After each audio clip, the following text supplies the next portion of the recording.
Uma em cada 8 pessoas sofre de algum transtorno mental no mundo. São doenças que fazem vítimas de todos os gêneros, faixas etárias e classes sociais. Mas as mulheres são mais propensas a problemas como a depressão e a ansiedade, Ticiane. É isso mesmo, gente. E o Você e o Doutor de hoje traz como temas a saúde mental e o autocuidado. Nós vamos conhecer as causas, os fatores de risco, sintomas, prevenção e tratamentos da depressão pós-parto, da síndrome de burnout e ansiedade, né, doutor? Doutor Espanha, você já está aqui comigo, viu? Aí. Bom dia, doutor. Bom dia, Diz. O doutor também vai dar informação e prestação de serviço, que ele sempre dá aqui no nosso programa, e é sempre uma aula maravilhosa. E eu queria saber, doutor, que a gente sabe que 20% das mulheres no mundo, né, elas sofrem de depressão pós-parto. É verdade. Mas em 50% delas, assim, a gente vê que esse problema não é diagnosticado. Como que isso acontece? Então, Ticiane, você sabe que aqui no Brasil, 1 a cada 4 mulheres tem depressão pós-parto. E é um tema muito delicado, principalmente para você, mulher. E o que acontece é que é diferente daquela tristeza puerperal. O que é tristeza puerperal? É o baby blue. Ah, o baby blue. É quando você nasce o nenê, depois de 3 dias, a mulher vai para casa, tem que ficar cansada, amamenta, chora. É difícil. Mas depois de 2, 3 semanas, a mulher já está tudo bem, tudo em ordem. Diferente da depressão pós-parto, que fica meses, até anos com o problema. Anos? Anos. E eu vou mostrar para vocês agora o que acontece dentro do cérebro de uma pessoa que tem esse problema. Então a gente sabe que uma célula do cérebro, chamada neurônio, conversa com a outra, o impulso elétrico está passando e libera neurotransmissor. Esses neurotransmissores são substâncias químicas e na depressão esses neurotransmissores são muito diminuídos. Vários trabalhos já mostram isso não é novidade.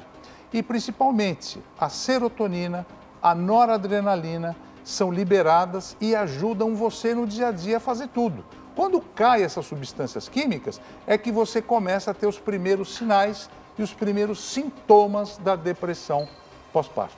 Agora, doutor, quais são as diferenças, não é, entre a depressão pós-parto e uma tristeza que às vezes... Eu me recordo da Elaine, minha esposa, ela tinha 20 anos apenas quando foi mãe. Na saída da maternidade, ela começou a chorar. Eu falei, por que você está chorando? Ela falou, verdade. eu não sei se eu vou ter condições de cuidar da minha filha como as enfermeiras estavam cuidando aqui no hospital. Então, ela teve uma tristeza momentânea, mas depois ela não teve essa depressão pós-parto. Como é que a família pode identificar e o que fazer para ajudar? É exatamente o que você falou que a Elaine passou, que é uma coisa que foi embora, mas a diferença é essa daqui, César. Os principais sintomas e sinais: a tristeza é constante, sentimento de culpa, parece que você é culpada de tudo, pouco interesse pelo bebê, aliás, nem vê o bebê direito, Nossa. Incapacidade de cuidar de si e do filho. A mãe deixa de tomar banho, não dá banho na criança, não dá a amamentar, medo de ficar sozinha por insegurança, medo de fazer alguma coisa errada, até medo de matar a criança. Perda de apetite, ela não come e não dá de mamar. E insônia. Essa insônia aqui, além de o nenê chorar, gritar e tal, a mãe não dorme. De manhã não dorme hora nenhuma. Então você imagina o que passa uma mulher que tem esse problema. Nossa, e depois de quanto tempo, doutor, que você sabe que realmente a pessoa está, né, com essa depressão pós-parto? E qual o fator de risco? Então, normalmente, 2 a 3 meses que a mulher não melhora nada desses sintomas, a gente já diagnostica como uma depressão pós-parto. Agora, quais são os principais fatores de risco? Né? Isso que é importante saber. Primeiro, histórico familiar. A mãe teve, a irmã tem, você teve depressão, cuidado, porque você pode desenvolver depressão pós-parto. O estresse. Você não teve durante a gravidez uma tranquilidade, além de que muitas vezes a gravidez você nem queria estar grávida, né? O transtorno bipolar, que é uma doença psiquiátrica, pode estar associada a outros transtornos também e você desenvolveu a depressão pós-parto. A violência doméstica que não é falada, e nós temos que mencionar os maridos violentos com alcoolismo e drogas, né? E principalmente a sobrecarga e falta de apoio do marido ou da família. A mulher se sente cada vez mais sobrecarregada e ela não consegue lidar com tudo isso daí. E aí começa o problema. Agora, doutor, qual que é o melhor tratamento para esse problema? Cada caso é um caso? Uma mulher diferencia da outra? Sim. Como é que a medicina age nesses casos? Cada caso é um caso, mas em geral nós temos que cuidar dessa mulher muito bem, com suporte e apoio psicológico e psiquiátrico, mudar o estilo de vida dela, propiciar uma nutrição boa e medicamento. Quais são os medicamentos? Antidepressivos, antipsicóticos, estabilizadores do humor, são muito importantes. Porque às vezes você fala, não é nada, é frescura. Não, tem que tratar. Agora vamos falar de um outro problema mental, né? Que é a Sim. síndrome de burnout, doutor. Sim. A síndrome de burnout, ela é um transtorno, assim, cada vez mais comum que a gente vê nas pessoas, né? E as mulheres? As mulheres são as mais atingidas? E se sim, por quê? Ticiane, vocês mulheres são muito especiais. Vocês são muito sensíveis. Vocês sentem coisa que nós homens não sentimos. Então, olha o que acontece quando uma mulher está trabalhando e tem burnout. Primeiro lugar, o que acontece? É uma sobrecarga de volume de trabalho. Você está trabalhando e tem mais pressão para resultado. Mudança na gestão, os gestores mudam toda hora.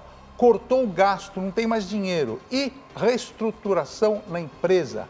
Cada vez a empresa vai diminuindo e encolhendo e olha o que acontece. Você não tem mais alegria de viver.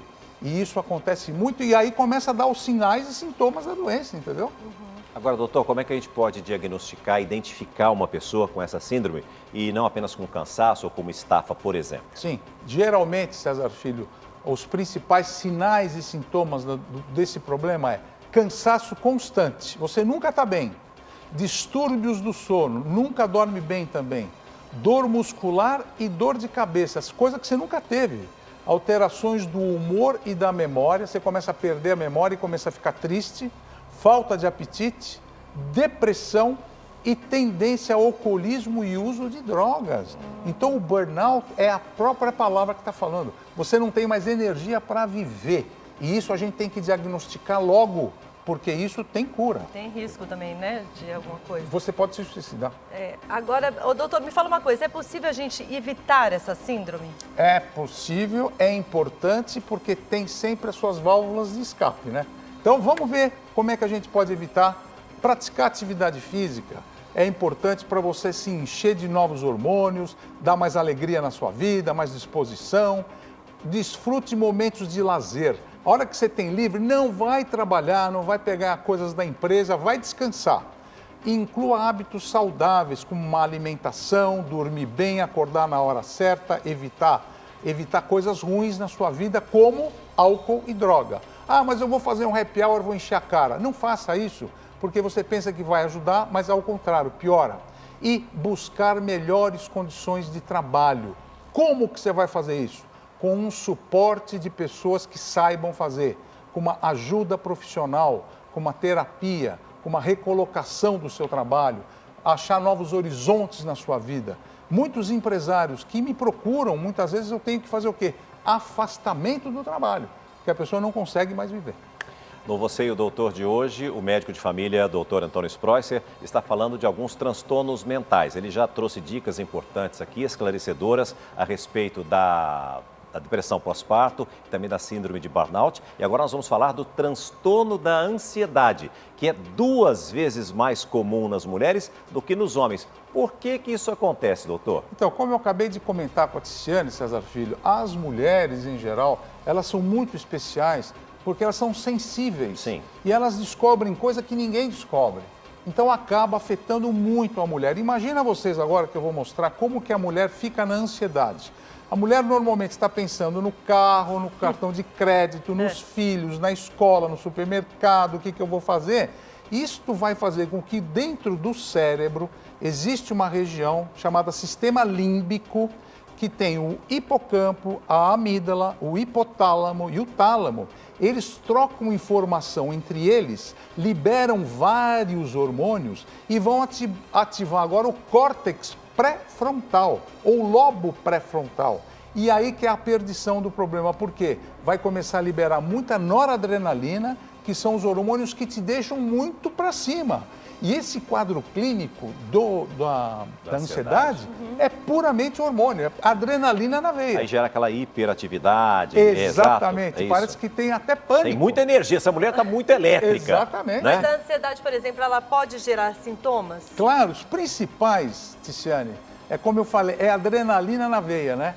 É falta de ar, suor excessivo, a frequência cardíaca dispara, dor abdominal, angústia, nervosismo, sofrimento por antecipação. A coisa nem aconteceu, você já está sofrendo. E dificuldade de concentração. Muitos pacientes vão ao pronto-socorro pensando que está tendo infarto. E é o quê? É um sintoma, um quadro, um transtorno ansioso Ansiedade. generalizado. Agora, esse transtorno de ansiedade pode ocorrer em qualquer fase da vida? Tem idade específica para isso? Uma fase da vida específica? Tem, sim. Tem? Tem. As primeiras da segunda, terceira e quarta década de vida são os principais. 20, 30, 30, 40 anos. É a idade que você está mais produzindo, né? Aham. E agora a gente tem que lembrar dos fatores de risco que você pode desenvolver isso aí. Vamos dar uma olhadinha. Presta atenção. Fatores de risco para ansiedade, quais são? Primeiro, é aquela da coisa da família. Será que meu pai tem, a mãe tem? Você vai copiar o exemplo familiar às vezes e você acaba tendo o quê? Ansiedades. Segundo lugar, questões comportamentais. Então, por exemplo, você tem um pouco de depressão, você já fica preocupado durante o dia, fatores externos, você perdeu o teu emprego, o teu pai morreu, você perdeu um casamento, por exemplo, são fatores ambientais. Uso de álcool e droga, isso aí é um estopim para você ficar cada vez mais ansioso e ansiosa. E as condições médicas, você tem um hipertireoidismo, às vezes você tem um câncer, precisa fazer uma quimio, uma radioterapia, fica ansioso, não dorme durante a noite. Então são fatores fundamentais para você saber que pode ter isso aí. Mas como que você trata isso? É com remédio? Então não é só com remédio, a gente tem que começar com suporte psicoterápico, fazer uma terapia cognitivo-comportamental, um role play, e aí sim você pode dar um ansiolítico, um antidepressivo, um estabilizador do humor e mudar o estilo de vida da pessoa, Tiziane.